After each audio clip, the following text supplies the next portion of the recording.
Well, I need to find a way to fade. Oh, and then the music's coming on again. And stop the music when it starts. Well, not when it starts, you know what I mean. So, two things there. Note to self: figure out the technology to have the visual fade and the audio fade, because otherwise it's just me pushing this button and it clicks off and then back on. So, and that's not any good. Welcome. Hey, there's 5 of you out there. Welcome. And I'm going back over to the server here.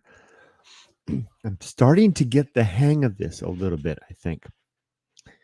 In terms of being able to start this up, have the introduction section, getting things going, and then firing up and then getting the Discord up and running all at the same time.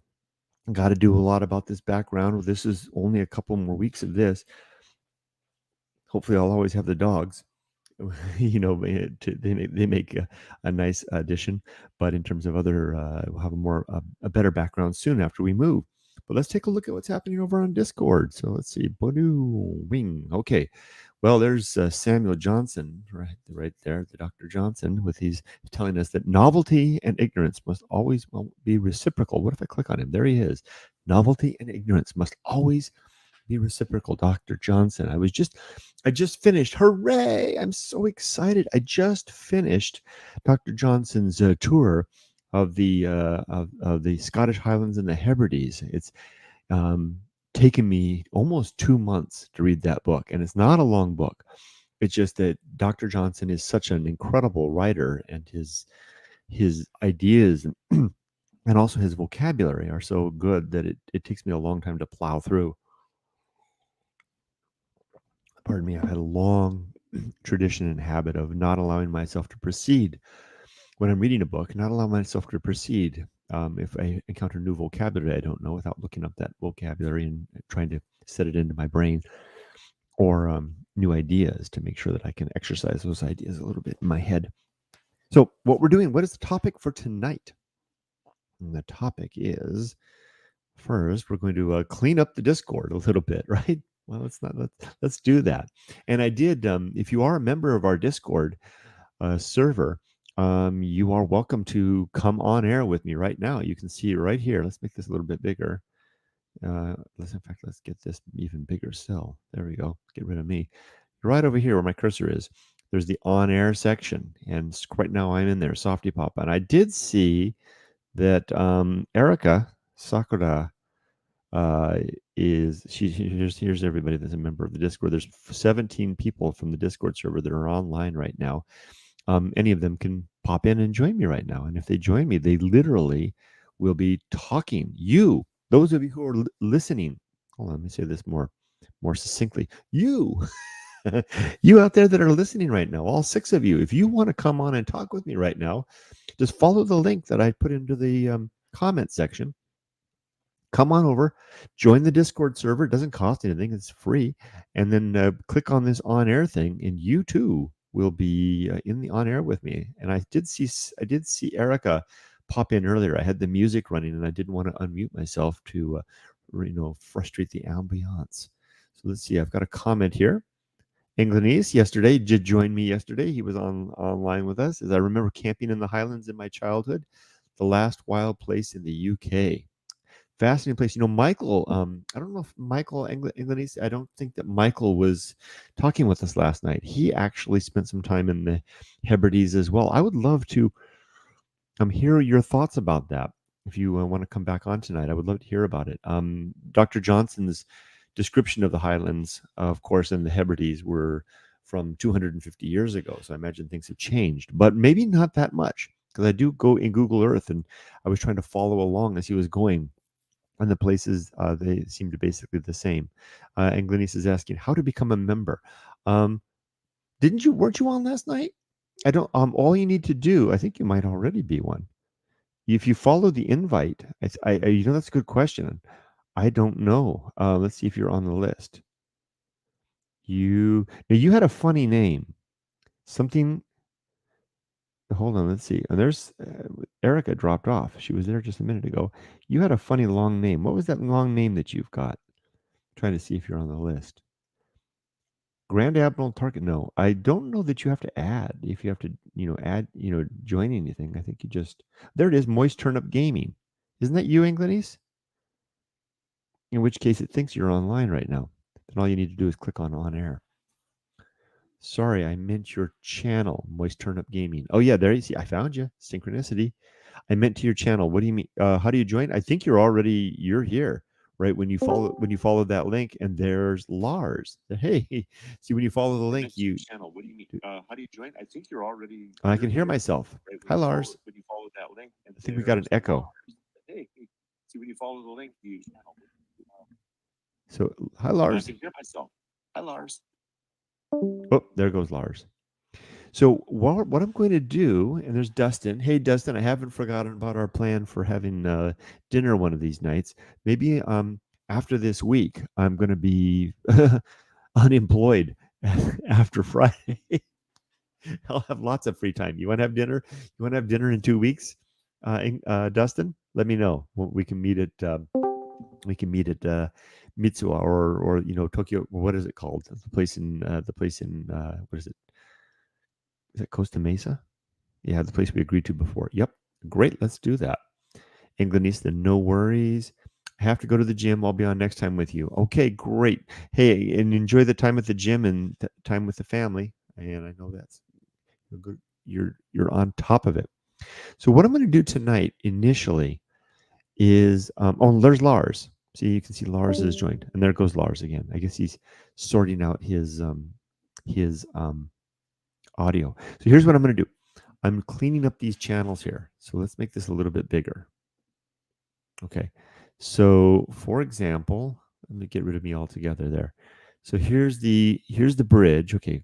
I've got that on air. Let's see. Let's take a look at the settings for bridge. Hi, Lars. Hey, how are you, Kurt? I'm good. What a pleasure it is to talk to you in person. My gosh. A long time yeah, it's been friend of the channel. How many years? Pretty close to 10 years that we've bumped into each other over the internet. Yes, it's been a very long time. My gosh. And I get to talk to you in person at last. So pleased to meet you, so to speak. Yeah, pleased to meet you as well. Now, Lars, can you refresh my memory? What, if you don't mind, please keep in mind this is broadcasting on live streaming, so I hope you're okay with that. Yeah, no problem. Okay, so that's the nature of the on-air channel, is that it suggests that. So, can you refresh my memory? What part of the world you're hailing from, and what you're up to maybe tonight or today, wherever you are? Yeah, and now it's Ottawa, Ontario. When we first crossed paths, I was living in Portugal. Lars, of course, duh. I know you. I know you very well. I'm sorry. I do apologize. Sometimes it takes a moment. I have to be jostled on the head. Of course, Lars. Yeah. Well, I mean, of course, contact has been infrequent, right? Yes. So, and we've never really talked in person, I don't think, right? So to speak. Yeah, no, I don't think so at all. Your story is Yeah. I won't tell your story, but your story is that's up to you to tell. But your story is a fascinating one. Just so those who don't know, Lars has a very similar story to my own, right? And I'll just leave it at that, right? I don't know how much you want to share, but in terms of being an expatriate and coming back, right? Yeah, exactly. And it happened around the same time, eh? Yeah, yep. You paved the way. I was actually watching you go first. It's like you, Lars, you go first, right? Tell me how Yeah. tell me how that works out. I was living in Portugal. I owned a business there back around 2012, 2013. Uh, the economic crisis finally, let's say, winnowed out the business's possibilities of continuing to turn a profit. So we just sold it off and came back to Canada. And you had a good life there, right? You were pretty much settled, right? Yeah. Like, I never imagined that I'd come back to Canada at that point, and we did, and very in the end, very very glad that we did. You know, Uh, yeah. Again, I won't trespass on your privacy, but you came back and your return was quite the success, right? I mean, and I remember you had some trepidation at first, right? You're like, I'm not sure I want to do this, right? I don't know what's in store for me, but it worked out really well, right? yeah. Well, like, I mean, bounce from one thing to another, kind of like Bugs Bunny, and yeah, things turned out well. Fascinating. No, the similarities between our stories really are quite profound. Family men living overseas, trying to work to settle ourselves in a new life, and finding circumstances say otherwise, right? And having to come back to our respective home countries and in midlife start over, right? Yeah, Wow. yeah. That's exactly it, and that's kind of a tough thing to do, but I think that if you look back over time, you may not know this about myself, but, like, I mean, my little adventure in Portugal was not the first time that I lived outside of Canada. I didn't know that. I did not know And that. Yeah. I think for both of us, we are both just kind of used to bouncing back and forth over borders. Yes. Yeah, for me, yeah, that was our coming back was our fourth time with Yumiko to come back. Of course, Yeah. it was always between Japan and America, but still, it's a phoenix rising, each time, right? Even it just gets harder because you get older and little less resilient, right? Seemingly, maybe it's actually in some ways, maybe it's actually easier. I don't know. Yeah, well, like, I mean, to be honest, I was a bit surprised to see you talking about heading back to Japan to retire. Yeah, yeah, that's it kind of like it's like saying it must have been what like with explorers of old, maybe the Vikings, that said maybe we'll head out take that longboat out over the ocean and go see what's out there. It's like sounds good when you're saying it, right? But I mean, not quite the same. But I mean, the reason I say that is when I concocted that scheme in my 20s, it sounded a breeze, and when I'm in my 30s, yeah, we can do that. In the 40s, it's like, what am I thinking? Closing in on 60s? I don't know. It's kind of scary. But do you ever think about? Do you think you're settled for good now, or what do you think?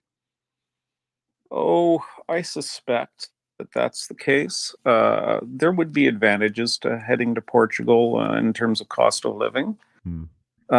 But, honestly, we're so implanted in the life uh, where we live, in our neighborhood, um, in the town, Right. that sort of thing, that I find it hard to believe that we'll uproot ourselves again.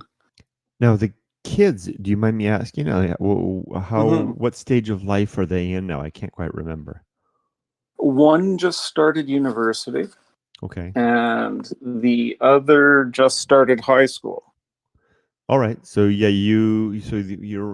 I just have the one, and she's in university now. So you're kind of Hmm. so you're still in the thick of it. So it's going to be another what 5 or 6 years before you're any chance of the empty nester syndrome, right? Yeah, exactly. Well, technically 4 years. The younger one, very very liable to want to skedaddle the moment she's out of high school. Okay. But you never know. Of course, financial considerations come into that, and she may not be able to manage it. Yeah. But yeah, Do you you mind me, know. me asking, what is it about Portugal that, I mean, there seems to be a deep connection there for you? Well, it's my wife's family Oh, okay. is from Portugal. She was born here, but she actually lived there for 17 years after completing university, and I lived there for 8 years. And um, yeah, it's a great place to live. In fact, it's a lot like a cheap version of California done in another language. That's a mouthful. A cheap version of California in another language. I like that. Let's catch up on the comments here. I don't know if you can see the comments if you're seeing the stream, but Dustin says, "Yeah, let's plan to meet up in 2 weeks when you have my contact number, so you can shoot me a text anytime." Okay, look for a message from me, Dustin. Dustin and I are going to have dinner or lunch, or was it dinner? Dinner. And AB Ducky says, "Hey Kurt, hope your weekend has been going well." It has. I spent the day so far. I made a road trip up to Ventura. I brought. I learned. Um, hold on. I saved that. There we go. And get rid of that. Um, Lars, did you find that when you came back to Canada, did you bring back with you? And I saw Michael pop in and out. Hi, Michael. Welcome. Did you find that you brought some characteristics of the Portuguese culture with you? I'm sure that you did, right? That's an interesting question. I know that when I came back from France, I had lived there for 2 years sometime before. Mm-hmm. I actually had a pretty severe case of culture shock coming back to Canada. Coming back from Portugal, it was more a question of like not really having time to have that sort of reaction, um, just because you needed to land and land well. Mm. Well, the reason I'm asking is that I'm quitting a job, and Mhm. there's a particular characteristic that the Japanese have, which is that when they quit the job, when they leave an organization, they well, I mean, human beings do this, right? They do nice things for each other, but the Japanese make these little gift packages, right? They set up all kinds of stuff, and Mhm. they'll give out gifts to all their coworkers. So I've got got it in me to do that for the city of Ventura that I'm leaving. So I went out and bought a bunch of on Friday. Had Friday off. Bought a bunch of stuff from stuff, and I'm putting all these little gift packs together. And I drove it up to Ventura so I could give it out next week. And I was realizing that that was something that I'd picked up from Japan. If I hadn't lived in Japan, I probably would not have done it quite like that. So I was just wondering if you picked up stuff, maybe little bits and pieces of Portugal, and brought it back. Probably. Oh, yeah. Um, that's hard to say because, like, I mean, again, I brought a lot of France back around with me, and that would be hard to differentiate from, whatever I may have brought back from Portugal. Mm. Oh, right, Um, right, right. Are they very? I mean, of course, they're yeah, they're distinct cultures. Latin cultures, Mm. and in certain ways very similar, and in other ways very different. The France is certainly dominated by the northern aspect of its culture, and Portuguese culture is a very much a southern or a Mediterranean culture. Mm. So there's big differences there, and I would say that certainly the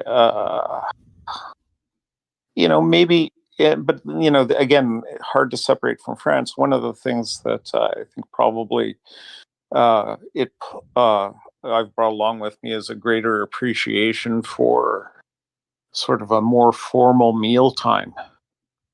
Oh, interesting. Uh, Is that a cultural yeah, tradition in Portugal, or maybe in Europe in yeah, general? yeah. Yeah, like I mean, it's a very family-oriented society, and you go out.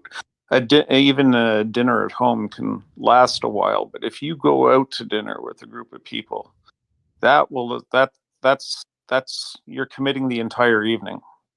Oh, really? That'll be a 4 or 5 hour affair. How interesting. That sounds really nice. Yeah, yeah. Well, you better be ready to talk. And speaking of that, hi, Michael.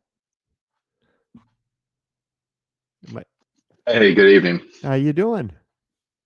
Good. How's it going? Good, good. Catching up with Lars here. Lars is another friend from a long time back, having gone through. He and I went through kind of the same a return to the United States and Canada for him at roughly the same time. He did a little sooner than me, so we have a lot in common in that regard. Bringing families back from abroad after catastrophe, right? Right, Lars. I remember Lars talking to you when you were, I think, weren't you living near the beach in Portugal? Yeah. And I remember, I think you sent me a photo or somewhere near the beach, and I think you were like on the beach contemplating, because you were like giving up your home, right? I mean, your business. I mean, like me. I mean, I lost my business. I didn't own a home, or anything like that. But I lost my business. I lost everything. You and I basically at the same time were kind of like, crap. Here we are, midlife, and we're going back, with our tails between our legs. Seeming that's how I felt, at least. Mm-hmm. Oh yeah, that was very definitely the case. Going back to, for us, it was going back to live with my parents at the age of 45. Yes, I remember you went back and lived with your parents. That's right. Yeah. And and did you feel the same thing that I felt? I mean, okay, I kind of, I know this is the first time I've ever said this anywhere, but I had this, I kind of unconscious that I was measuring myself against my peers, right? Who most of my peers that had stayed behind were, halfway through a mortgage, mid. Whoop! I unplugged myself. Just a second. They were halfway through a mortgage, midway through a career, the whole kit and caboodle, right? And here I came. I was coming back like I was 22 years old, fresh out of college, starting over, but I wasn't. Yeah. I was closing on 50. Yeah. Whew. Yeah. Yeah. Exactly. And that's a bit of a tough thing. It's humbling, isn't it? If you look at it from the lens of, sort of, you imagine yourself to be the rest of the world looking at oneself, it can be a bit hard, right? Because then at that point you imagine the world looking at you as some sort of failure, or you're somehow behind or something like that. There, you did it. You said the F word. Yeah. Yeah. And but I think one of the advantages of age is you just realize that, well, the cribbage board that you imagine exists for life success actually doesn't exist. You're just making it up as you go along, as is everybody else. Wait, that bears worth hearing that again. That was fascinating. Hi, Andy. Welcome. The cribbage board of success doesn't exist. Is that what you said? Yeah. The cribbage board, the little pinholes, right? Yeah. Yeah. It basically exists to the extent that you want it to exist. But if you've decided that that's not the game you're playing, and you're playing some other game, just go ahead and play that one. And it doesn't really matter what other people think or may think, and they think about you a lot less than you think they do. To the extent that the other people's views on what you're up to matter. Well, you deal with it at the interfaces of your life, and it's usually pretty easy to deal with. Damn, that's some heavy stuff. Have you considered maybe being a counselor? You seem to have a lot of the psychology of challenges and success and failure all figured out. I mean, I like the way you speak. And hey, Erica, welcome, Erica. You've got a good way of telling it. Well, Lars. thank you. I'm just sort of freelancing it here as I'm thinking about it. Well, the voice of experience, right? Well, yeah, that's kind of what it is, right? I suppose in that sense, I'm sort of talking about it in the way that I talk to, younger staff members at work and try to, encapsulate something that allows them to get over whatever obstacle that I see that's immediately before them. Yeah. Yeah. That they may or may not see themselves. Interesting. Let's do a little. And I wish I would have came on here earlier. Hey, let's do a little roll call here. We have Andy in the room. Good. Hey, Andy. Hello. And we have Erica, Sakura America. Hey, Erica. Can you hear it? You got coming through. And Erica is my official co-host for these lives. So good. I was a little worried there, Erica, that I was going to have to fly solo tonight. I was a little scared. Glad you showed up. You're scared of going alone? Oh, good gosh. Roll credits. There you go. That's interesting. Wow. How's everybody else doing tonight? Andy, let's start with you. What do you, well, let's ask Lars, because Mike, he was here first after Lars. Michael, how are you doing this evening? You got the family to bed? The wife and the son are in bed, and my daughter's having a sleepover. So I'm up hanging out, being chaperoned when needed. Time for another beer. Yeah, right?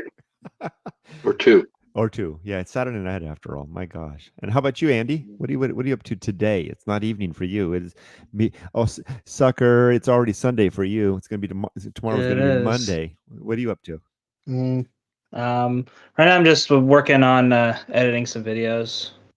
Good. So good. All right, excellent. Is it a nice day in Japan? Yeah, it's a great day. That's why I'm kind of bummed out, because I'd rather just be outside. Why don't you go do it? Hey, head on down to the Imperial Palace and take a photo of the moat. Yeah, totally. And how about you, Erica? What are you up to this evening, just down the road from me?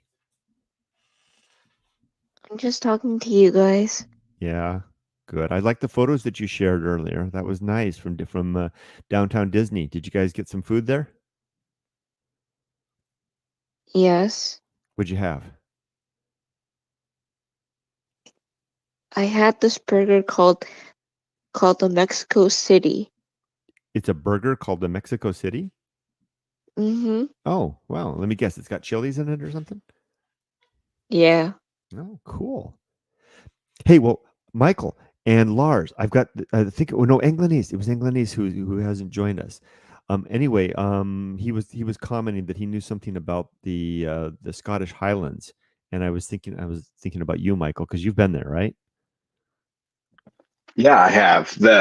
Specifically the Hebrides, but yeah. Those are West Hebrides. Because I just finished Dr. Johnson's book tonight. So yes. Yeah, I was curious what what his kind of summation was of the people. It was very interesting. For those of you who don't know quite what we're talking about, Dr. Johnson wrote. He was kind of a scholar, kind of a guy in like the 18th century, like the 1740s, 1750s. He did his stuff, and he did a tour of the Scottish Highlands and the Hebrides on kind of horseback and through boats, and he wrote a journal about the experience, which is really interesting to read about what Scotland was like, especially the outer frontiers of Scotland 250 years ago.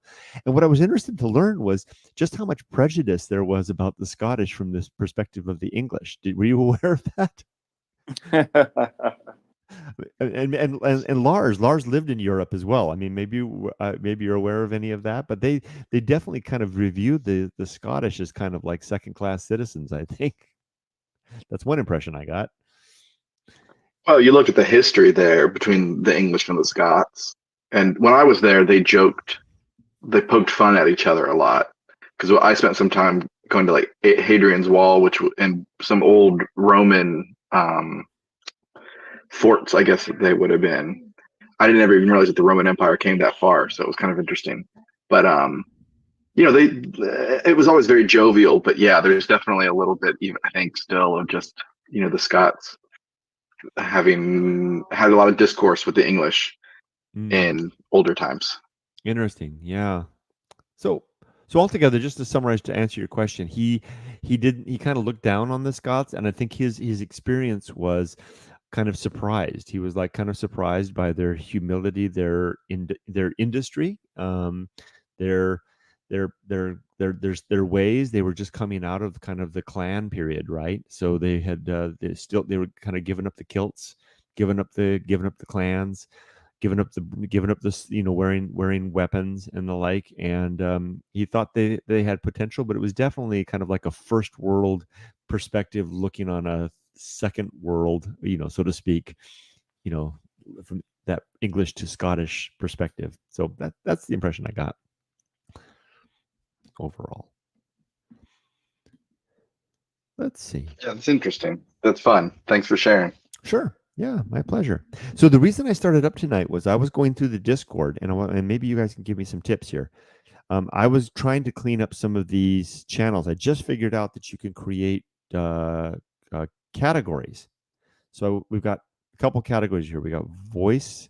We've got voice channels, text, and then under text channels, there's religion, reading, self-improvement, adventure, and then going alone. There's stuff related to that. And can anyone think of anybody that's been a part of this Discord, think of any better categories or any channels that I should add? I think organizing it by the categories of discussion would help. So it's not all just, these are voice channels, these are text channels. Mm-hmm. So I have under text channels, I have introduction followed by the bench, and the bench is intended to be in the spirit of the bench, right? The main place where things happen. And what do you think about these? What do you think about these threads? Are they kind of distracting?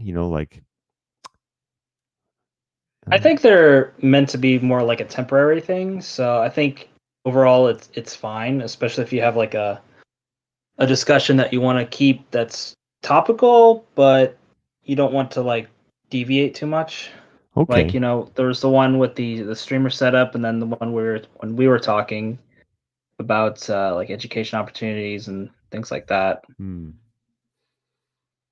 Okay. So I've got those by default set up to disappear after a week. Maybe I should make it less time. I don't know. Yeah, maybe a shorter time frame would be best. Okay. So enough about that. How about this? I saw this article that just brought to my attention, this lying flat. Have you guys heard about this lying flat that's going on, this movement in China? No, but I watched several videos and read articles about it after you posted that. And I hate to say it's not surprising in a weird way. So can you describe it maybe for the benefit of others? What is Yeah, so laying flat, from my understanding, at least, essentially, and it's, you're not even seeing it just in China, but it's kind of a philosophy that's driving a lot of young people, where you look at some of the socioeconomic hardships, right, of like millennials and younger people. So they are intentionally choosing to live very minimalistic lives where they, don't own property, they're not getting married, they're not dating. And even when it comes from like an income or a work perspective, they're doing essentially the bare minimum just to get by and to pay the bills. And they're just refusing to participate in kind of the socioeconomic class system. So Japan then. Yeah. I kid. Yeah, no, it is, right? You're right, Andy. I mean, Japan, I was thinking of two other countries or two movements like that. In Japan, you have a lot of young people that are electing not to get married and have families and have careers and the like, right? That's what you're referring to, right, Andy? Yeah, of course. The cost of living is just way too high for something like that. And also in America, there's a similar movement called the Great Resignation. I'm hearing like all about that coming out of the pandemic. And maybe a part of that is like the tiny house movement, right? We're saying to heck with buying a house. I'm just going to get a little trailer and live in that, right? Yeah, I think that's part of like more of the minimalist subgenre of that leads into like van life, which is getting a little spicey lately. So what do you with what all do you the mean by the deaths, great all the deaths in California. and Little Five says hello, Little Five. What do you mean by the Great Resignation? I haven't heard of that. So the Great Resignation started after the pandemic, and people were starting to come back into work. Like jobs were starting to open up again. Unemployment was starting to become what it was in the before times. But a lot of people had this amount of time left over to where they realized, you know what? I don't want to work this crappy job anymore. I don't want to come back and get yelled at by customers and tell them to put on masks. I'm going to go do something else. And then what are they doing? Oh, lots of different things. A lot of them realize just that company loyalty is a myth and that we're expendable. Oh. So rather than try to just simply work at a company for 25, 35 years, get the gold watch and collect a pension, you need to go and negotiate every 2 to 3 years and see what your worth is out in the market. And if your current employer cannot provide that, then you just need to kick rocks. And welcome, Journey the Train Spotter. Welcome. Yeah, one of the things that I just saw a statistic is that over the last 6 months, small business and corporations have gone through the roof in Canada. Yeah, it's another big thing in America as well. Yeah, so it may be that people again are just deciding to play the game by their own rules. Hey, and I just want to invite Journey the Train Spotter. They just asked me a question on if they were free to talk. You are welcome to join the conversation, Journey. Oh, how are you doing? Oh, hi there. It sounds like the sound is a little volume is a little down. I know. We can just. Made some new train videos. So it sounds like, I don't know if others are having the same trouble. It sounds a little muffled. Your audio. Oh, really? Yeah, sorry. I have some really bad mics. I should be getting a new one soon, so yeah. Oh, it's coming in a little better now. I can hear you a little bit better. Well, welcome. Hi. It's good to have you with us. Thank you. Thank you very much for letting me be on the stream. Of course. We're talking about the Great Resignation and in North America, and also the a phenomenon in China called lying flat, and kind of how young people seem to be kind of responding to. What is it? What do you guys think of it is? What are they responding to? Just not being able to make it anymore? The dream is over? What is it? Yeah, basically. It's interesting, isn't it?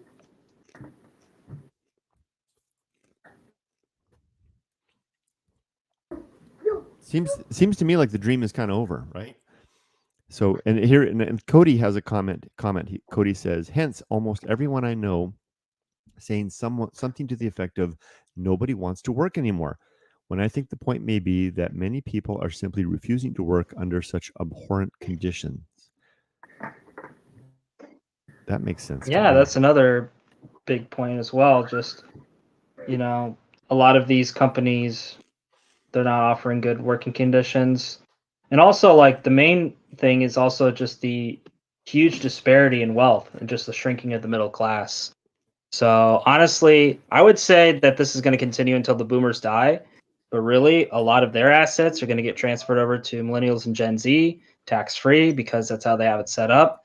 So yeah, it's just going to get shifted over. So it's just going to be same thing, different name. So unless we find a way to, break this current economic cycle that's been going on since the Industrial Revolution, we're going to have that disparity continue to grow. Well, I suspect that there's a lot of changes that are going to happen. Businesses are starting to see that people don't want to work the crappy jobs for the crappy wage that has been offered, and that people are finding other ways to make cash, whether it be through some form of digital activities such as selling NFTs, getting involved in Bitcoin speculation, that sort of thing. People are finding other ways to make money rather than just working 9 to 5. And that's going to have a big effect on the labor market. Yeah, can't agree more. I'm actually looking to get into the NFT space myself here in the coming months. Yep. What do you think So that does to people's, the traditional model of a family and a home and all that kind of stuff? The dream, so to speak. Oh, I don't think that's disappearing. I just think that people are achieving it, basically by economic pressure, being forced to look at other ways to achieve it. And the fact is that COVID kind of forced everybody into this reset by making them stay at home, making them not spend money. And what happened in Canada, because wage supports have been so good, that the combination of wage supports and forced working from home has caused people to eliminate a lot of debt, and they're simply not under the economic pressure to work that they were before, and can make some choices about how they want to live their life. And that has created a labor market where the seller of labor is got a better position than they did before COVID. You guys had UBI up in Canada, I believe, too, correct?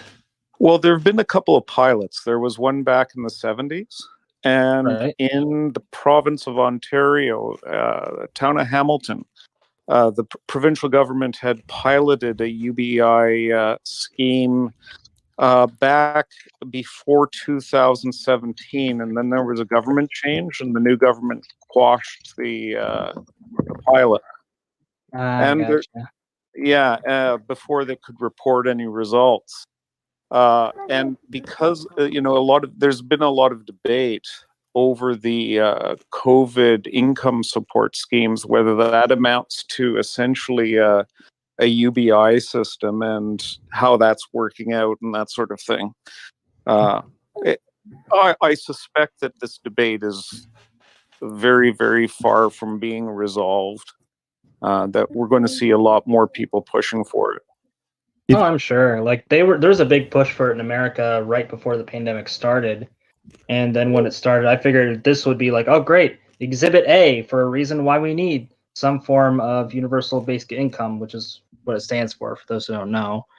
And plus with automation continuing to rise, and the minimum wage continuing to stay the same as it was back in the 70s, with all other things increasing over time, I think it'll be a great way to just level the playing field and at least, give younger people a chance to maybe own a house or at least a nicer apartment and just not have to worry about the bills as much. So, Andy, you think Yeah. it's like natural forces kind of playing their part to balance things out in a way? I mean, by natural forces, I mean, economic things. If you're not getting the rewards in the traditional model, other means may appear. Is that what you're? Yeah, I think it could be a great way to just kind of even the playing field, especially considering, like I said earlier, the huge disparity in overall assets. I think everybody having some form of UBI would allow people to, if they wanted to start a business, get into that without having to worry about having to meet overhead expectations as much, especially with the way a lot of these lean startups work. You don't really need a whole heck of a lot of money to start a business these days. Let me read a And comment from Cody. He's chiming in with. He says, "I would tend to agree, although I don't think the explosion of gig work, DoorDash, etc., is necessarily the way around. I can't speak for anyone else, but it seems to already be extremely exploitive." And then he adds, "What would you all say about people's fears of robots? See Tesla bots replacing us." So the two comments there. One is that DoorDash might be a response, but it seems to be exploitive. and then the Tesla bots. And I just want to add to that comment the thing I did, because I've done the gig work, and I know that if you don't do it well, you might, and especially if you make that as your primary income, it may get you by in the short term. But when you get to your late 50s, 60s, and you start thinking about retirement, you may not be in a very good position to retire if you haven't been contributing to your country's social retirement programs, right? What do you all think about what Cody says? This is all happening. This isn't just theoretics. This is all happening. I mean, just look at the changes that have been made to Uber and Lyft in recent years. Just the payouts have gotten smaller, and the workload has only increased, especially with the pandemic, leaving more people inside, either by choice or because that's the direction the company has moved in. And a lot of cases with a lot of these workers not wanting to work because they're just too gosh darn lazy, quote unquote, you're going to see a lot more automation in the traditional minimum wage areas. And there's already a lot of restaurants that are coming up with largely automated or almost entirely automated processes, which eliminates a lot of human positions. So you're already seeing it with McDonald's with the kiosks. That eliminates a lot of upfront services. You're seeing it with their like mobile ordering, where you just go and you park and it automatically detects, hey, they're in the parking lot, they're in this spot, we'll just go there. So you don't even have to go through the drive-thru what's going to happen anymore. to all the humans? All the humans that this replaces. I mean, this has been the tradition, the long fear of the robots replacing us, as Cody said. What do y'all think will happen to those that don't have a place in this new order? Oh, people, I personally think that I don't have much fear about that, because human energy will find a way to employ itself. If they're not doing menial labor, well, they'll find bigger value added things to do. Like, I mean, there are things that robots can't do, and a lot of it is personal services, whether it be from, I don't know, from the idea of somebody acting as a shopper for somebody else, to care for the elderly, to a lot of things, to just production of art. Yeah, that's the main thing. Creative works is going to be the name of the game moving forward. I mean, that's something that I'm pursuing. And even just talking about this sorts of stuff, if I were to say the same things like 10, 20 years ago, I'd be like, oh, Jesus, this guy's going to be face down, ass up in the middle of the street by the time he's 35. You know? Yeah, and I think that, we're sort of switching right now. It may not look like it, but we're kind of switching from an economy that is based on scarcity to an economy that is based on abundance. And what you're going to see is that people who do that sort of thing, the notion of personal services, where they were underpaid before, are going to start to be the ones that are very well paid, and not just in the sense that they've always been very well paid in the sense of celebrity artists. That it's possible now, if you know how to properly market yourself as an artist, you can make quite a nice living thanks to the internet. So you said an economy of scarcity to an economy of abundance. Yeah, we're essentially solving the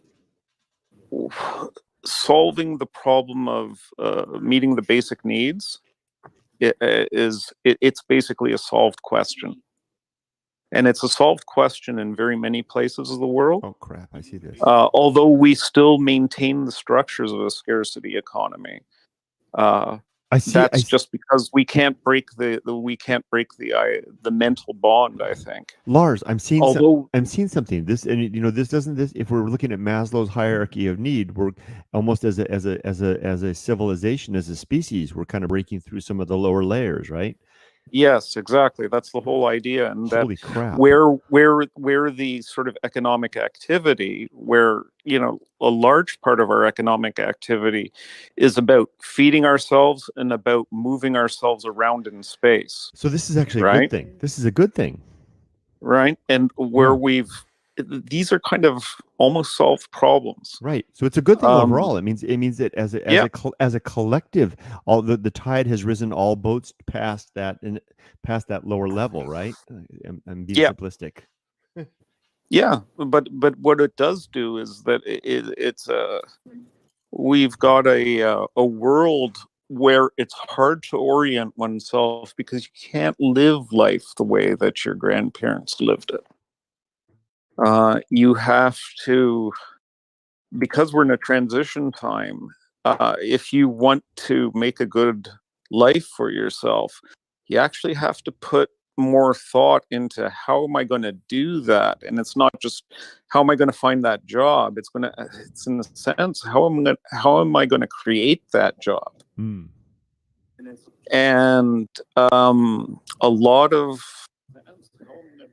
there's a lot of just resistance to that, and it's not willing resistance. It's just recognizing that the world has changed and reacting to that, because there's still pockets where sort of doing things the same old still works.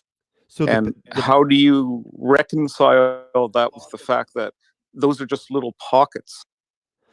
So the pain we're feeling is more like a realignment rather than a pain of of falling apart. It's a pain of it's a growing pain in a way. And Cody has a comment. Cody says, "Have you seen the rollout?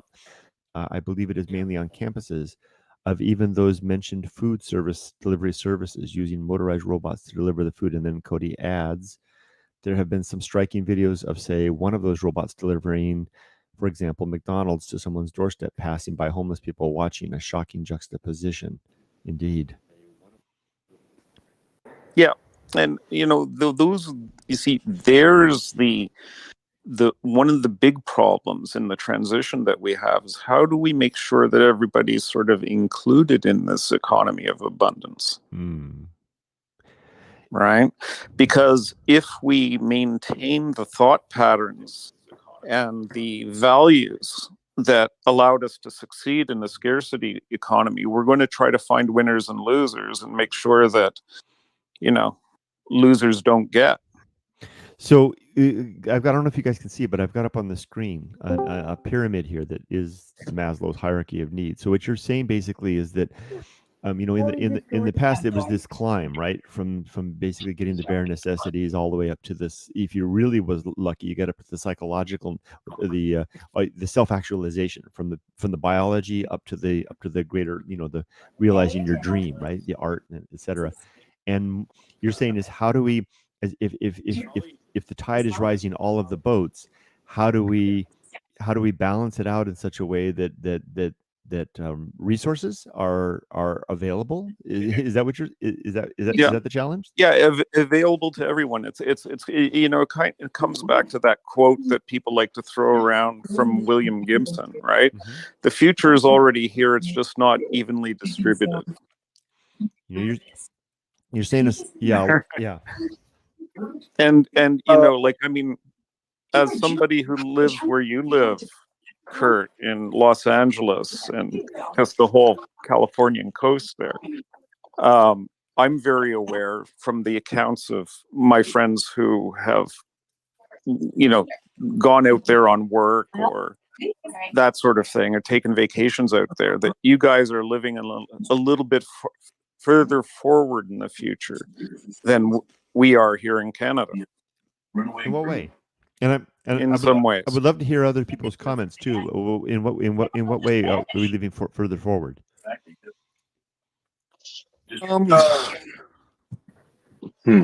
So I'll just add, just to keep the conversation going. I read an article recently about, there's all this automation that's cropped up, right, and the economic impacts. One thing that's happening is a lot of these large companies that are switching to automation, when you're cutting out the manpower, the prices should be coming down, right? Because you're cutting out all those costs that are associated with a human, and they're not. We're not seeing prices go down at all. We're continuing to see prices go up, if nothing else. So just curious for those who have more of an economic background, because I definitely would not consider this to be my area of expertise. I'd be curious to kind of hear what the group thinks about, that side of it. I don't have an economic background, but I can tell you one thing: corporations love money, and that's all you need to know. My ears hurt. How have my hunches worked out in the past? Your ears hurt, Erica? Yeah, my ears just got blown out. What happened? Oh, sorry, was that too loud? My bad. What did the Yeah, initial it's fine. Was there music? What? Oh, It was someone's microphone volume was really high and it scared me really bad. oh For yeah. that Let's see. reason. Let's see if we can figure that out. Who's got the mic on? Fine, it's fine. Oh, there it is. Okay, I'm good. Yeah, I guess so. Sorry. That was the popcorn. It looks really, really yummy. It is. It is. Yeah. Yeah, that's So good. it seems to me like I the was eating some snacks earlier. it seems like part of the challenge is to figure out what to do, because the traditional model, allows the owner of capital to gain the benefit of the business, but if the workers are being kind of pushed out, then they're kind of out of that loop, right? I mean, Well, and I know, to kind of, the same idea is right. So, Tesla has these electric trucks that they're working on. Once that becomes, oh, yeah. the standard, which people are estimating or predicting that will eventually become the standard, right? With all the automation, all of the communities that service, these transportation hubs, a lot of these small towns are going to die off, because there's not going to be humans needed, or there'll be much fewer humans needed to kind of supplement that aspect of the economy. They become right. So all they of become these, Siberia. yeah, honestly, yeah, and so yeah, I don't know. It's very interesting to see kind of how things are ebbing and flowing, for sure, from a technology and a financial perspective, economic, financial perspective. And I want to welcome Mully. I see Mully's here, and Inglenice is back from the gym. You're welcome to come join us if you like, Inglenice. So, but my curiosity is, where does this leave young families? Like, okay, like my daughter and some of the others here that have kids that are about to go through college and the like. Like, my daughter's going to graduate college in a couple of years. What kind of life does she face if in this new world? I mean, what kind of motivation is there for her to take out a 30-year mortgage, if et cetera, et cetera? Honestly, Scary, man. I don't know. Yeah, you can talk. Oh yeah, go ahead, Journey the train truck spotter. And by the way, Journey, I just want to let everybody know, and just to keep Journey, you're young, and I'm glad that you're here, and I just want to point that out to everybody that you're a young'un, and I'm glad you're here, and how late is it where you are? Yeah, I'm glad I'm here. Yeah, how late is it where you are? And is it okay? Do your mom and dad know that you're talking to us? Oh, my dad really doesn't care who I talk to. Oh, okay. Well, we're a good group. So, just I just want to let everybody. Trust me, I trust y'all. I trust. Okay, and I just wanted Yeah, to I let. trust the viewers too. All right. And Guys, don't forget to subscribe to softypapa. what's that? Click that bell. What's that? Once more. And Journey, your microphone is kind of muted. So maybe if you figure. Oh, really? It's not. Oh, it's not muted, but it's kind of faint. It's hard to hear you. Yeah, I think I can fix that. Hold on, I'll be right back. Okay. All right. You were getting the plug, Kurt. Click that bell and subscribe. I think Nice. I think Journey may be my youngest YouTube I'm having viewer. some technical difficulties here. Well, good luck working on that. And Journey, and I'm glad you're taking an interest in all of this. And if you speak up and we don't hear you necessarily, it might be because the microphone is muted. Okay. Okay. Or not muted, but it's hard to hear. But yeah. So does anyone want to take on that question? Like, so what's in store for our kids in this world? Like, I mean, I wonder.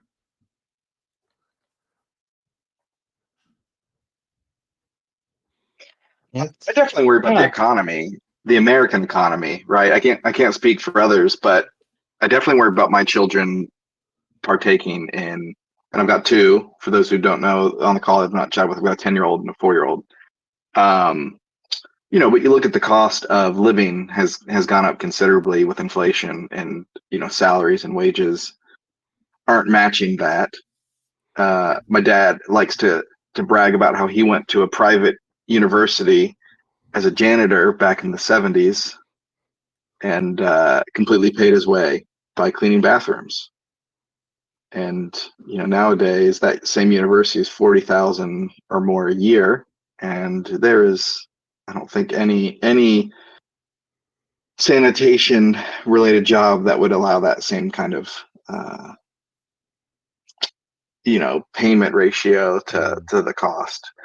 So those are things that I do worry about. Healthcare cost. Where I assume, I hear, whether or not it's true or not, we're the only first world country where people declare bankruptcy over medical debt. Oh yeah. Those things, they definitely scare me a little bit with my kids. I mean, I think they're going to be fine because the human spirit is very, there's a lot of tenacity and there's a lot of ability to overcome. But I don't lose sleep over it. But those are things that I definitely want to see be improved for my children's future. I'm gonna send Englandese a link. Yeah, I'd say definitely increasing wages would help to an extent, because that was the thing. Like the reason people back in the 70s and 80s could afford a 5-star education, only getting like 40,000 a year, was because the cost of things and the wages were a bit more equidistant. But now it's like the minimum wage has stayed the same since what, 2009? $7.25 in the burger box? Like, come on. Where's that? $7.25, that's a federal mandated minimum wage in But America. I swear to gosh, I don't know what it's like elsewhere in North America. I am seeing signs. I saw a sign on a fast food joint the other day, and it said it was offering. Where was it? I think it was In and Out. I think it was In and Out. I went to In and Out to get some burgers for my wife and I, and it had a big sign outside. It says $21 an hour, starting wage. I was like, what? Cost of living is a little different where you're at, though. Yeah, but like $21 an hour in California is about the same as $7.25 in North Carolina in terms of buying power. Yeah, I was just kind of stunned. I don't know quite what's going on with the market. I know that my wife, where she works, they have positions they're trying to hire. They'll put the ads in the newspapers for weeks, and nobody will even apply. Seems to be an interesting labor. Is it people giving up? I wonder. And by the way, if you're not wondering, the video that I have running, everybody, it's talking about the 996 work culture in China, which stands for start work at 9 a.m., finish work at 9 p.m., 6 days a week. The video that I have running, everybody, it's talking about now I hear myself. 996 work culture in China. Yeah, we got a hype mock somewhere. Yeah, is that work at 9 a.m.? That might be. Let's see. Journey the Train Spotter. I think we can hear your. Yeah, what's up? Hey there, what's up? I think. I'm testing my microphone. Yeah, you're testing your microphone? Yep. Oh, okay. Well, sometimes we can hear a little bit of echo. Keep on trying. I think what you need is it far away from your mouth? No. I have it right in the middle of my desk, right? And Journey, I think if I was to switch to my phone, it would probably sound better.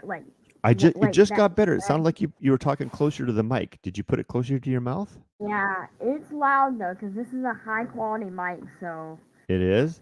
Yeah. Oh, all right. Your mic is still a little volume more. Can I ask you this, Journey? What are your thoughts for the future? I mean, like, what grade are you in right now? I am in the 7th grade. You're in the 7th grade. What are you thinking about for the future? What is your dream? What do you want to do when you're grown up? I think everybody would know this answer by now if they know me really well. What are you thinking about for the future? What is your dream? What do you want to do when you're grown up? Oh, we got an echo. Go ahead. Everybody would know this answer by now if they know me really well. Another young viewer. You want to be a what? I always like to be a truck driver. Oh, how interesting. We were just talking about that. Yeah, I like Peterbilt. That's my favorite semi-truck brand. Nice. What are you going to do if the self-driving trucks come though?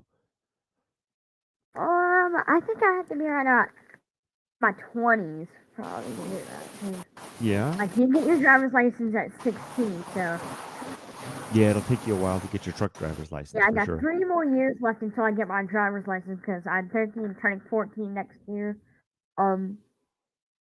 Hey, well, let What? me know when you get to be 15 and 15 and a half, and I'll give you some tips about getting your driver's license. You know I'm a driving instructor, right?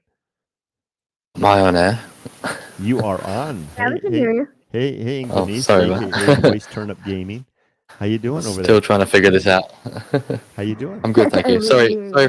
sorry for interrupting. Carry on. Oh no, that's okay. We're just all chatting. So we're having a hot topic here now. Interesting, Inglenise. Let's bring you into this. You're in Japan and you've got your kids, right? So do you Mhm. do you ever worry about the future for them? Their independence and the like. Like I'm worried that Emily, she might get her college degree, but she might not be able to start a life of her own, especially here in Southern California. Yeah, I think most of that us kids nowadays are scared because, like, once we move out of the house, we don't know where to go. So yeah, that's the one thing that worries me. Are you a little scared about that? About Yeah, that's what kind of nervous me. yeah. Well, fortunately, you got some time to think about that, and you got your parents looking Oh after yeah, you. I got a lot of time to think about that. Yeah. But what do you think? not as much time as you think. Yeah, it goes fast. But you're in Japan. It goes real fast. Do you think it's different there? Do you think your kids are about Yeah. the same challenges, right? Yeah, they have this similar challenges. I mean, across the world, we have the same challenges, really, just on different levels.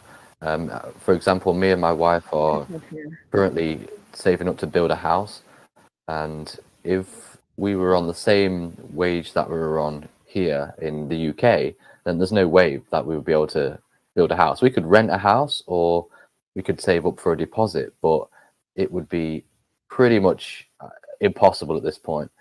But in Japan, I mean, it's still expensive, but you can build, a house. So give, for example, $20,000 deposit, you can build a house. Just depends on what you're building. So we'll be going for a single story house, one floor basically. But I was actually talking to my father about this recently, and in the 80s, 1988, I believe, or maybe 89, he bought the house for £59,000. So that's probably about $90,000, maybe, I don't know, something like that. And when we sold the house in 2007, it was worth £207,000. So that's, I mean, I think it's difficult for younger people to get on the market these days. And speaking of housing market in America, Kurt, I don't know if you're familiar with this. Are you familiar with the company Zillow? Yeah, sure. I used it to find the house I'm moving into. Do you notice how they're buying up a lot of property? I get robocalls from Zillow almost daily with cash offers. Yupper. Aren't they trying to get into Yeah, the brokerage market? Because I saw houses that were for sale that I could just buy them direct from Zillow. Yeah, they're trying to price out everybody and trying Yeah, to I feel like raise prices. not just America, but all over the place, they're trying to centralize things. Especially since 2020, and a certain event happened, they're trying to centralize a lot of the properties and corporations, etc. It just seems to be going that way. Yeah. Cody's got and some going back to Zillow real quick, I'll say it's fascinating to me. Personally, I worry about it, but it is fascinating, right? Because they've spent 15, 20 years just focusing on market data. And so the pure data that they have is so valuable and is giving them such a leg up to be able to now have purchasing power. It's fascinating, whether or not your thoughts on morality of it. But it's very interesting to me. Cody has a comment. He says, my little brother and sister just went off to their colleges. They've taken on a lot of debt along with my mom, one private, the other Michigan State. I sometimes worry because people create grim outlooks for the art related majors and etc. Then he adds, Softy, that I guess addressed to me, that sounds more normal for you in California from what I know. To give you an idea of the same amount of shock happened to me, but when a local Burger King in Southeast Michigan offered $15 an hour as a huge event. Indeed. And Cody says, what a wonderfully diverse conversation you have here. Excellent. Well, you could welcome to join us. Just follow that link and you can jump in as well. Can I just say something about the colleges real quick? Yeah. Regarding Japan. People who don't, and this is not my opinion, this is the opinion from my Japanese family. People who don't go to university tend to be looked down upon, and you're basically not guaranteed a decent job unless you're a tradesman. Are you talking about Japan? Yeah, Japan. But in the UK, in my experience, most people who go to university come out of university and just have normal jobs anyway, but just in a lot of debt. So I think it's a bit different. And even now in Japan, many people who go to university, they come out and they just, do the same thing as the UK. It's kind of going in the same direction everywhere, where it doesn't matter if you have a degree or not. The most people who make money are really people like tradespeople, people in specific fields. I know there are some things like, for example, in the medical field, you need a degree and a certain, very particular degree to get into the medical field. But in general, I don't really feel the need for university. If I'm going to say anything to the youth, it's, think about what you want to do and then only go to university if you absolutely have to. Yeah, I can't agree with you more. Like for me, I'm actually studying abroad in Japan right now. And to be honest, if it wasn't for the work visa requirements, I wouldn't have even bothered with college. I just would have gone like straight away to working more in like a marketing field, because the market for that is just wide open. And with my SNS knowledge, I could easily get a job doing something like that in America. That's good. Where in Japan are you? I'm in Kawasaki. Oh, Kawasaki, nice.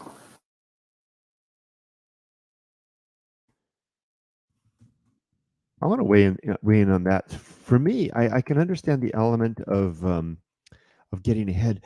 For me, college and university, but particularly junior college, was for me. I didn't give a damn about. I never thought about making a living out of it or anything like that. I was there to hear really interesting people say really interesting things and learn, have my horizons broadened, and I really got that out of university. And I feel like I would miss so much if I didn't have that experience. And I know that I would, but I wouldn't want to come out with $100,000 debt for sure. But boy, that was a great experience. I was going to say, definitely cannot recommend junior colleges or community colleges as they're known in America, or like trade schools, tech schools. Those places are definitely invaluable. Even if you don't really know what you're looking to do, at least you'll learn, I don't know, basic composition for 5,000 versus 50,000. So it'll be a lot easier on the wallet, and there's plenty of grants and stuff available that make it a viable option. Why not? Just allow me to make one comment on what Kurt just said. Kurt, I think you said one thing that your experience in university was going to hear so many interesting things. Well, we've got the internet today. All those interesting things are all over. But you know what? The internet. But you know what? Yeah, they're called TED Talks. But I love them. But you know what? Part of what happened in university and junior college was I was forced to take things that I wouldn't have been interested in otherwise, right? It's true. I had to get that broad liberal education. I had to take all these different classes that I would never have signed up for my own. And afterwards I was like, wow, I really got a broad education as a result. So, I can see what you're saying there, Kurt, but at the same time, you're the type of person that would seek things out at a certain point. I think you're a seeker. Yeah, but those years before I graduated, those years before 25 of being forced to do that, it made instantiated that in my head. That made that part of who I am. I may not have done that. I may have stuck onto a little track somewhere. I've got like the train track there with the Journey of the Train Truck Spotter, right? I don't think my world would have been as broad. But don't you think, Kurt, when you're like, if let's say you're listening to, whoever you listen to on YouTube, they recommend this person and so on and so forth, and I'm not discounting what you did. I'm just saying we're in a different era. No, still something different. And I'm sorry to monopolize the conversation, everybody. The other different thing was the paradigm, especially studying science and the hard sciences, the paradigm of the empirical method, the scientific method, the empiricism and the like. That came about in that rigorous structured environment, and I literally had to be forced to into that process to get my mind there. I don't think I would have gotten there on my own leisurely way. Part of it. Yeah, I can see where both of you are coming from, especially what Mully said about the different era we're in right now with the internet. I mean, a lot of the stuff I've learned, and legitimate stuff about history, for example, has been from the internet. I remember when I was young, I've always been fascinated by history, and I used to watch the History Channel. But it was only probably maybe 10 years ago that I started to learn a lot more about World War II, for example, and I never saw that on the History Channel. It's a very limited amount, and I believe that in university, because of the courses that they have there, I'm not sure about in your day, Kurt, when you went, but the courses there, they're very, very limited. It's just basically, it's like a driving test. They teach you how to pass the test. They don't actually teach you how to drive, if that makes sense. Well, that's where I was very fortunate. That's why I mentioned before, community college less so than university. University for me was just like you described. I felt like it was a degree mill. Junior college was not like that. The junior college, maybe I was just really blessed to have incredible professors. They were there, and they were like, it was almost like a Greek symposium, right? I mean, you go sit with Socrates for a while, and let's walk the halls and talk and point out what we see, and then let's get in our cars and drive somewhere for 6 weeks and do this. It was really quite an experience, and maybe that experience is less common these days. But I agree with what you're saying. If it's the degree mill, then no. But if it's the more open type of environment with scholars that really want to teach, then wow, that's this. Yeah, I mean, at the end of the day, the reason why we go into education like that is to learn. It's about, sorry if you can hear that outside. In Japan, they're having this election season around my area, but it's a bit noisy. Anyway, the point, the point is we go there to learn something new, and I think a lot of young people, when they come out of school, they want to go to university in order to broaden their horizons, and maybe they don't know what they want to do. But I think the mistake a lot of people make is that they will go into the university and get into a lot of debt, not realizing what they want to do. And when they get there, unfortunately, they come out not knowing what they want to do, but they have this degree in whatever it may be. I think it's just a lot of times people aren't really taught what college is about. They just think it's like, instead of, actually experiencing college, it's like, oh, it's grade 13 or 13 basically, it's kind of like the next step to go to automatically. Exactly. When in reality, college is about networking, and that's not something they teach you. It's about networking with your professors, and if you're very into a certain field or something like that, getting in touch with their contacts and networking with your classmates. So you never know where that might take you. Some of the most successful people I know, I'm talking about the UK now, but some of the most successful people I know are the people who went straight from school into work. And bearing in mind, in England, we leave school at 16, whereas I think in America you leave at 18. Correct me if I'm wrong. Yeah, 18. Yeah, so they're very successful with their own businesses and in trade and all sorts through apprenticeships.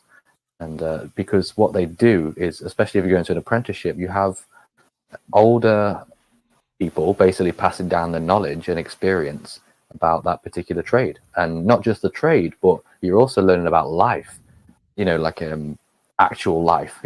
Whereas in university, you're learning about, you're passing around all these ideas, and learning about a specific subject like biology, for example, but you're not really gaining life experiences in terms of, I mean, you are in terms of socializing, of course. You know, university is pretty famous for that.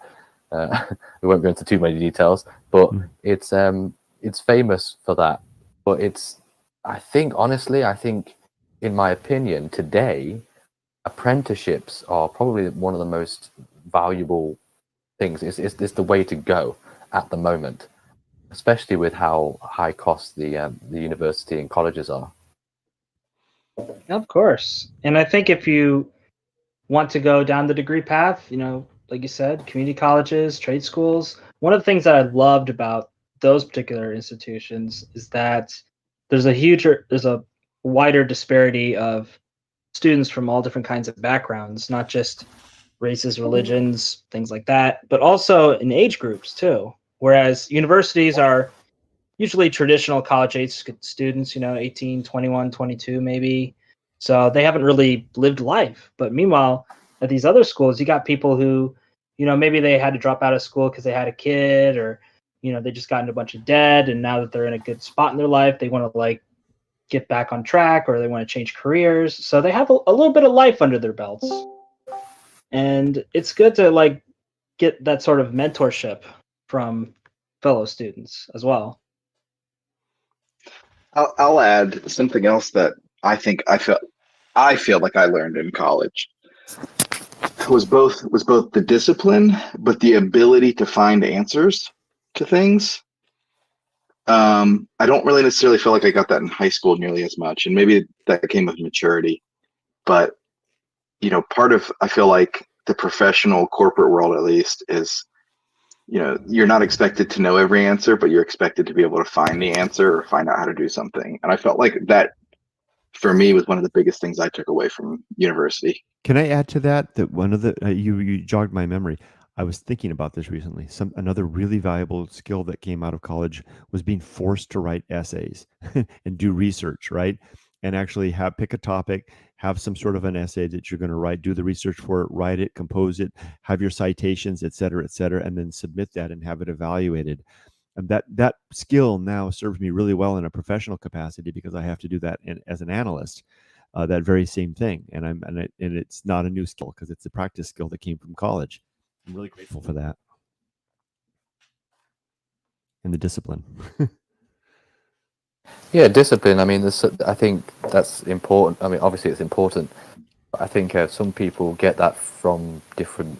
I mean, not just from college, but obviously you can get that through apprenticeships. I mean, I actually went through an apprenticeship as a sprayer at Volkswagen, and everyone in there was older than me. You know, they were bigger than me. You know, I was just this little skinny kid who just come out of school, and I learned a lot. And probably the first thing that I learned was discipline.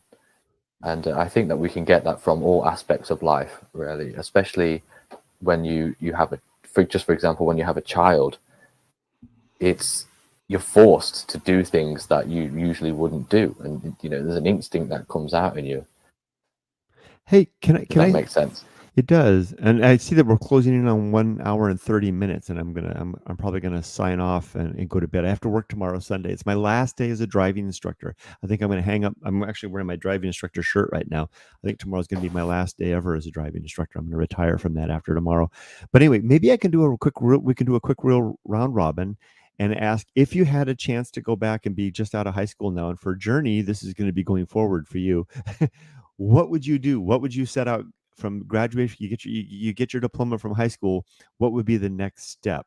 And I'm happy to go first. I would set out for college to get the degree, and then after that, I would probably go to a bachelor's degree. I wouldn't go for a master's. And then after that, I would head out and travel the world for a couple of years on my own.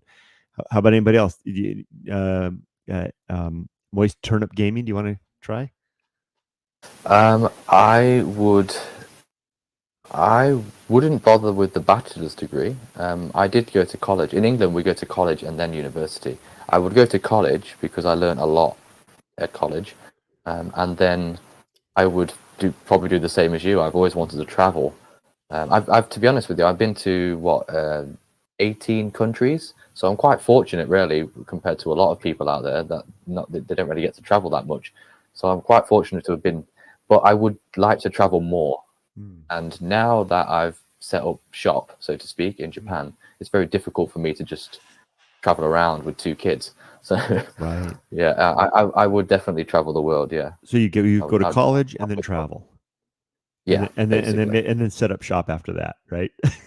Yeah, basically, yeah. How about you, Mully? What? I think a good time to set up shop, if we're talking about that, is in your mid-20s is a good time to set up shop. Okay, recommendation for a couple of years on your own, just to yourself, and then set up shop after that. Yeah. How about you, Mully? What would you do if you could go back and graduate from high school again with that Volkswagen? Well, I know it's a hypothetical situation, but I kind of feel like any road that would lead me away from where I'm at now, I wouldn't want to take. Interesting. Can you guys hear me? Yeah. That's an interesting observation. That's wow. Interesting.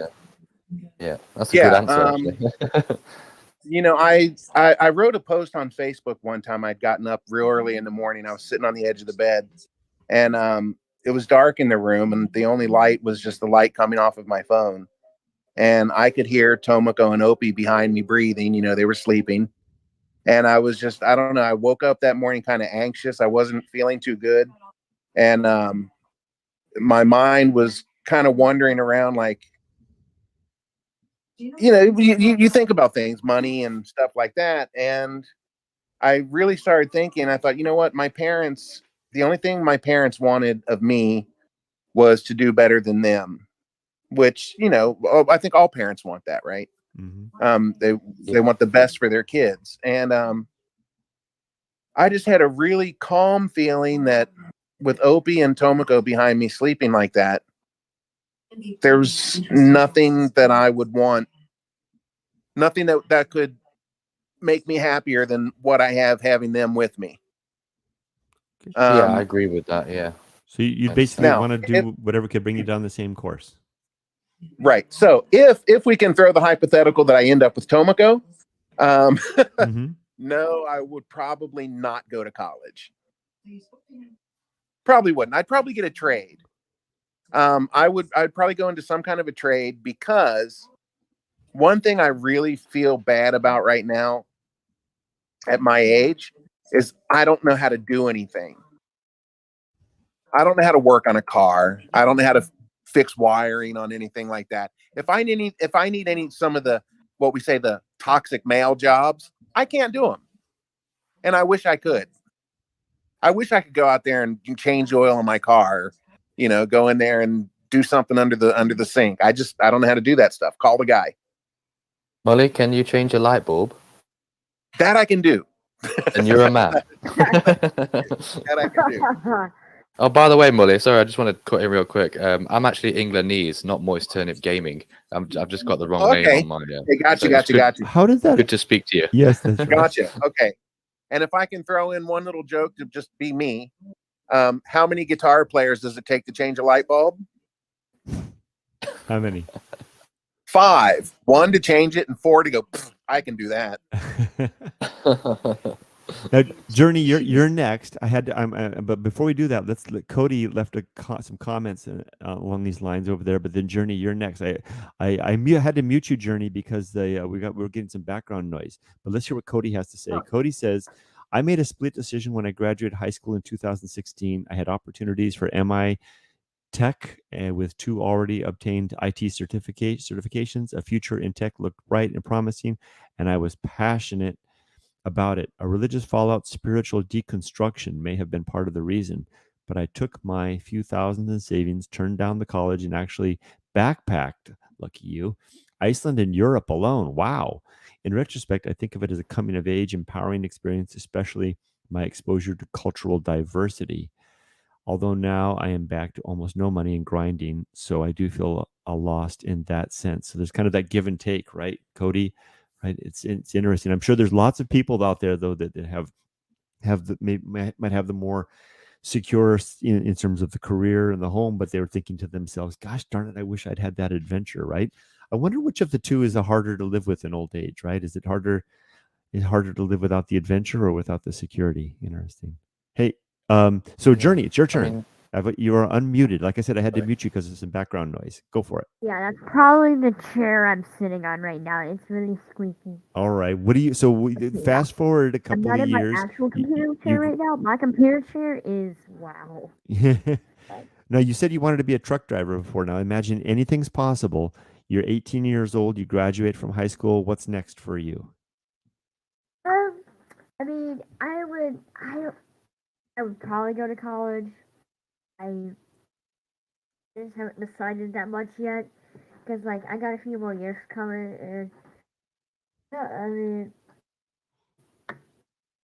future's the future. That's all I gotta say. Still up in the air. Yep, I hear that a lot with my driving students. Right, they're really not sure. That's quite normal. Keep an open mind, for opportunities.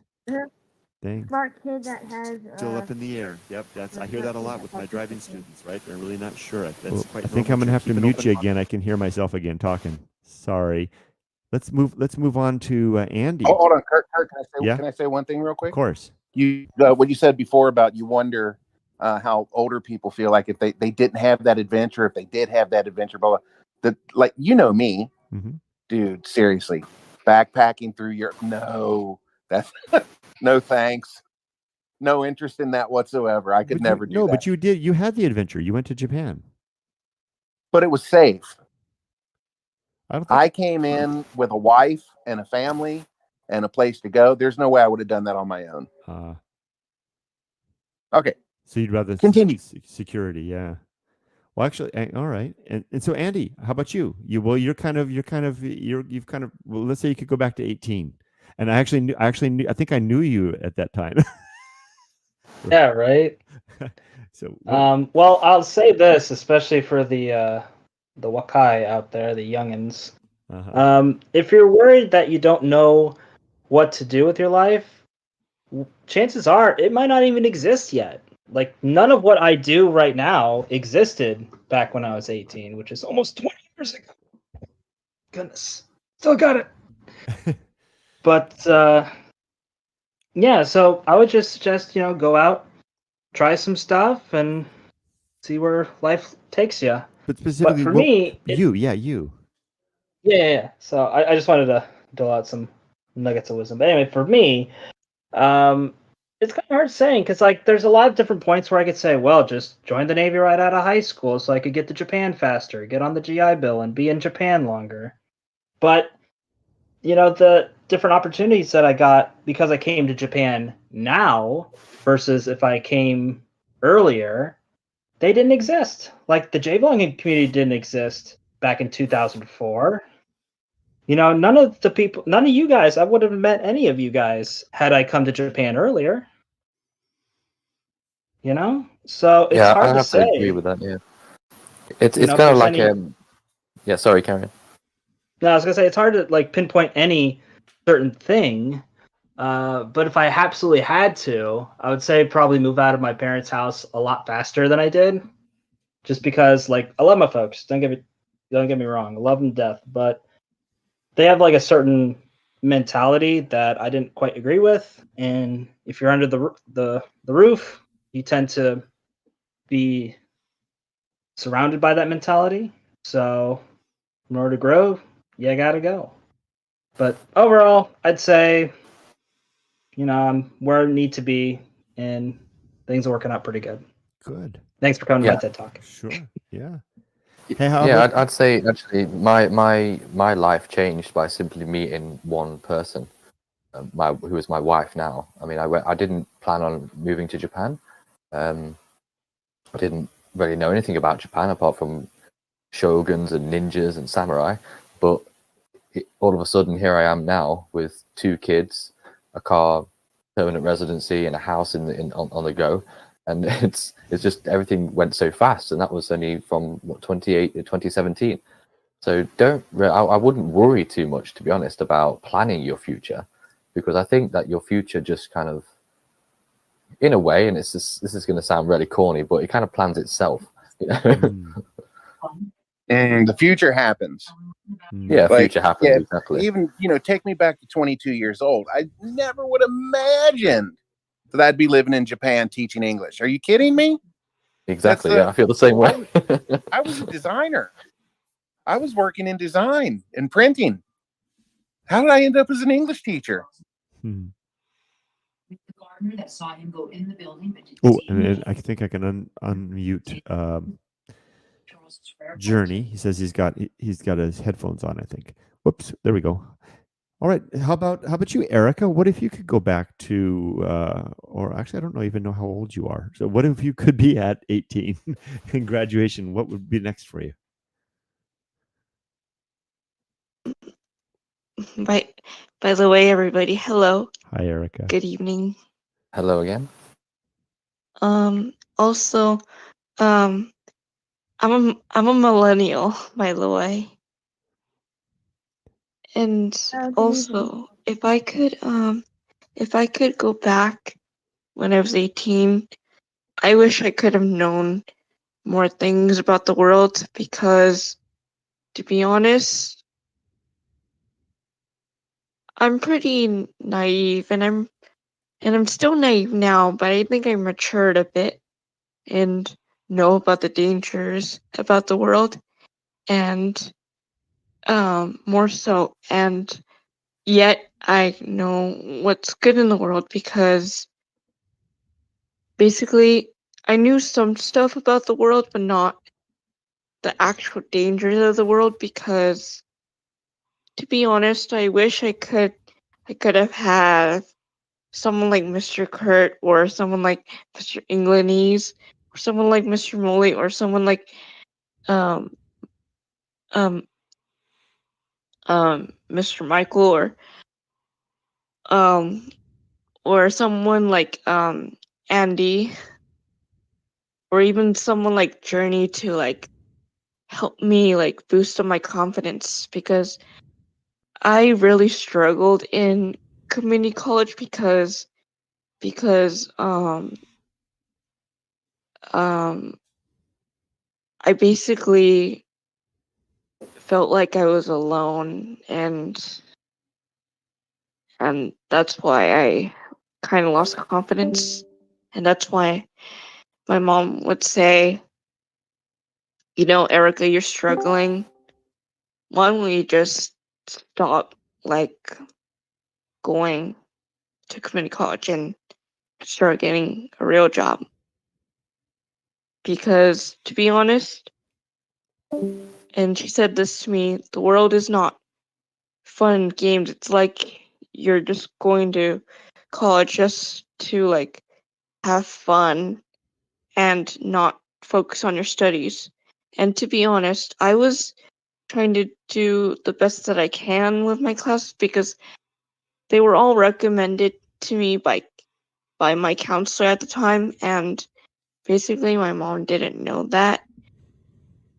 And but but ultimately what I'm trying to say here is it's just that I wish I had more confidence and I wish I had someone that can guide me that the world could be like a little harsh sometimes.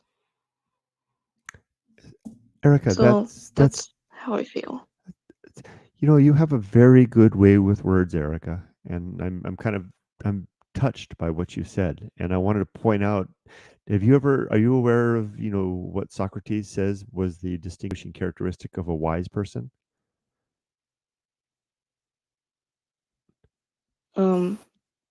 Sorry to say, but not really.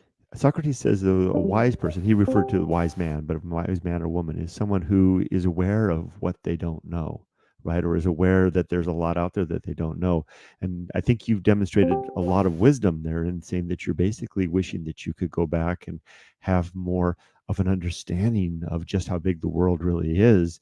And also maybe some understanding of the realities out there that you could then be in a better position to take on, to move into the world and move into adulthood from that perspective. I think that demonstrates deep wisdom on your part and a lot of compassion. And I, for one, also am very grateful that you considered us as someone that you would appreciate to have in your life, and we are here in this strange way, in this venue and forum, and I wanted to say thank you for sharing that. That was very touching. Yeah, we're always here. Yeah, and I'm just down the road from you here in Orange County, so. You're welcome, because I don't want to get too much detail, but when I first attended the community college, and I did have my friends that went to the same community college, and that was cool. But for the most part, I was on my own, and I felt like like I don't want to get into too much detail, but I just kind of had a bad start, and it's kind of due to someone else's actions. I was being helpful and compassionate, and I just felt, I just felt like very, very, very emotional in a way, and I just want to tell everyone that it was basically someone else with a disability, similar to me, and I really sympathize with that person, but that person kind of went too far. That person didn't do anything really mean, but I just want to say that what that person really did changed my perspective.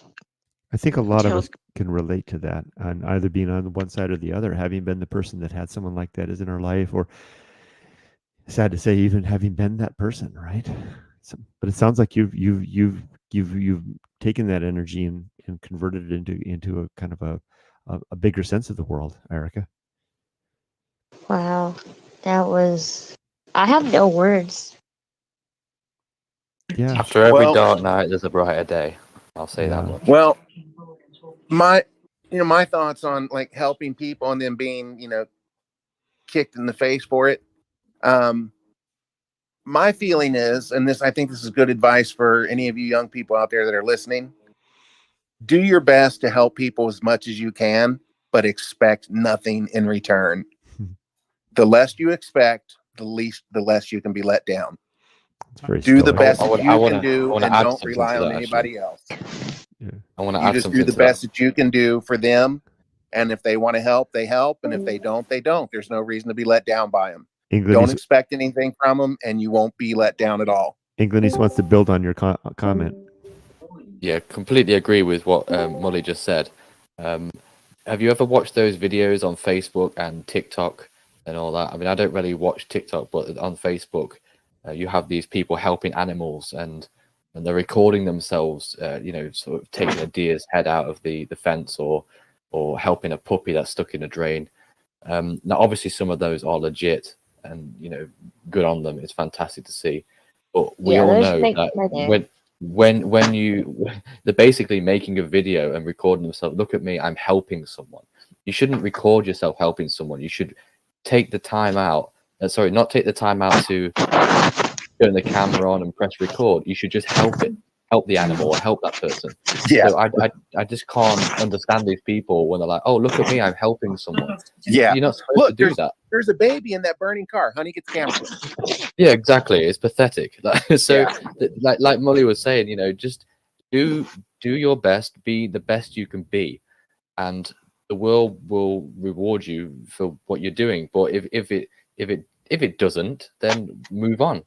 Just, the thing is, life is. I think it was it the Buddhist saying, and I'm not religious, by the way, but I think it was the Buddhist saying is, life is suffering, and it's up to you to make it less sufferable, something like that. But yeah, that's what it comes and if down you're to. not expecting anything in return, you can't be hurt by it. Exactly. Yeah. By the way, that's a very stoic perspective. Hey, Michael. I know how much you love that word stoic. Yeah, I got to work that in there. Michael, what about you? What if you could go back to 18? I've been sitting here thinking, and I kind of think I have a very similar outlook to probably, Mully, in just that, all the decisions I've made thus far have led me to the person I am today. And I fear that any variation would not lead me to the same place. Um, I've touched briefly on in chat. I grew up in a very religious household who have some, what I now recognize to be some pretty backwater, kind of hateful views. And it took me getting away and going to college to recognize that and to change from that and kind of do the deconstruction that you need to do. So I don't know if I would do anything differently. I went straight into university, and it took me years to figure out what I wanted to do. So I don't know. It would have been nice to kind of find my career path a little bit sooner, but I don't know if I would have done that. You know what's interesting? You made me realize, Michael, that just kind of there's been a theme. A lot of people have said they kind of say what Mully did. I realize now, Mully, I did the same thing, right? Basically, my answer was I would do exactly what I did. which is interesting. So I guess that says a lot about that life we find our way into wherever we are, and to a greater lesser degree of satisfaction, right? Yeah, and I surely didn't mean to insinuate anything by what anybody else said. That you wouldn't want to be where you're at now, because I know, Kurt, you wouldn't trade those 2 girls and those 2 dogs for anything. Yeah. I understand that. I didn't mean to insinuate anything like that with anybody. No, certainly not. Journey, did you want to say something? Let's put it that way. I'm just a simple man. Well, everybody, I don't think we took it that way, Molly. I just think that you articulated it very well. Yeah. I'm articulate. I can't. Well, you're a smart man. Forrest Gump. Well, everybody, it's been 1 hour and 48 minutes. I think it's time to wrap up. It's gonna, especially because tomorrow's a work day for me. This has been so nice. I just started this up. We thought we'd clean up the Discord server, but it's been a lot of fun having everybody here. I think we covered some heavy duty stuff. Yeah, it was fun being here. Honestly, I had a good time. I'm so glad you joined it. And it looks like Journey, it looks like you got your mic all straightened out. It sounds much better now. Yeah, I'm on my phone now. Well, I gotta hand it to you. You've got the technology all figured out. Very nice. Well, I guess we'll take tips from you. Good. Well, all right. Well, hey. It's 1:34 a.m. for me, so I gotta hit the hay. You better hit the hay. Yeah, and Michael and Erica and Andy and Inglenese and Molly, thank you all for joining us, and I hope we all have a good respective rest of the weekend. Right? Oh yeah. Nice talking to everybody today. Yeah, we have. Inglenese, nice to put a face to the name. Yeah, I mean, yesterday was the first time I spoke to Kurt in many years of talking, and today will be the first for you. So it's a pleasure to meet you. Well, there we go. Sweet. All right. Hey, take care, everybody. Hold on. Until we meet again. One last one. Honey, say hi. There you go. You talked to Tomoko too. Excellent. All right. Hey, Tomoko. Take care, everybody. And say hello to Obi. Thanks, Kurt. Bye. And everybody online. Goodbye. Take care. Sorry if we didn't get all the comments. And I'll see y'all in the next stream, I guess. Okay. See you then, Journey. Bye. Good everybody. Have a good night. Get some sleep, Journey. Bye-bye. All right. Bye. Bye-bye.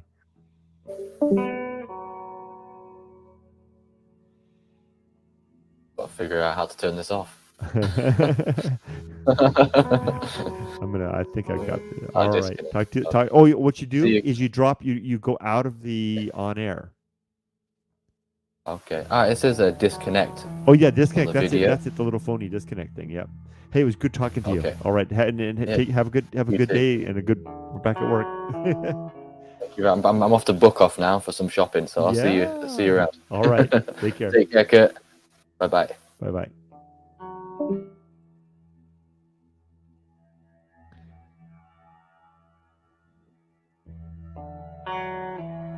So let me just catch up on the comments here. Robert, hi. Cody says, how wholesome. There were some very wholesome conversations there. Indeed, Robert. Hi, Kurt and all. Very good. And then Robert says, bye all. And we'll let Robert have the last word. And Rudy there, he slept through the whole darn thing, didn't he? Amazing. 1 hour and 51 minutes. Take care, everybody. Remember, make it a good day, night, wherever you are. And remember, be safe, but not too safe. And we'll see you at the next one. Take care.